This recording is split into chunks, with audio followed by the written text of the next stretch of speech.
Today's repair is actually the lawn.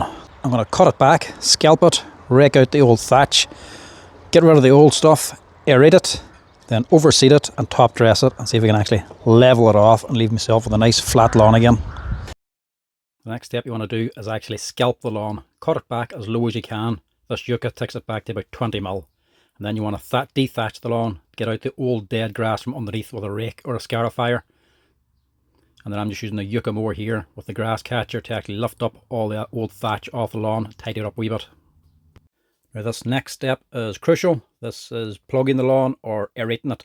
This puts holes into the lawn and allows nutrients and air to get down into the soil and help the grass grow again. Makes a much healthier lawn. Now top dressing, I'm just going to use topsoil, sand and a compost mix. So it's a little bit of everything in it. Mix it all together and spread this over the lawn, or if you wanted you could just use something like sand.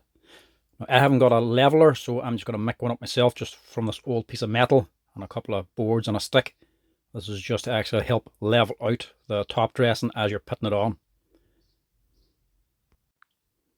This thing here is just a little bit rustic, but you actually do get lawn leveling rakes off of Amazon and places specifically for this. The top dressing, you're going to spread it out as even as you can over the top of the old grass. Then use the leveler then to level it on.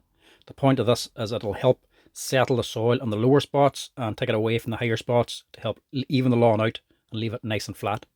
Plus, with it being aerated with the cores, that sand mixture and soil will get deeper down into the actual ground and help the root structure of the lawn as well. Now this is the hard part, the actual leveling. Very labour intensive, so it's handy that this is only a wee small garden. If you had a bigger garden, it would actually be quite difficult to do. Next up, you want to throw some new grass seed over the top of that top dressing, then actually just rake it into the soil so it's making contact. That'll help it germinate better. After you've raked it down, you can throw a wee bit of extra top dressing over the top of that just to cover the seeds. And then afterwards I just put a little bit of extra grass seed over the top of that again, just to guarantee a good coverage. This extra leveling also just helps smooth out all the little bumps and allows you to really see any low spots on the garden. A little bit more grass seed over the top, and then finally a little bit of fertilizer to give it that extra boost. And then lastly then is to make sure you keep it watered. Don't let this dry out for at least 1 to 2 weeks so the grass seeds can germinate properly. If you want to see the results, hit subscribe and I'll post them in a few weeks.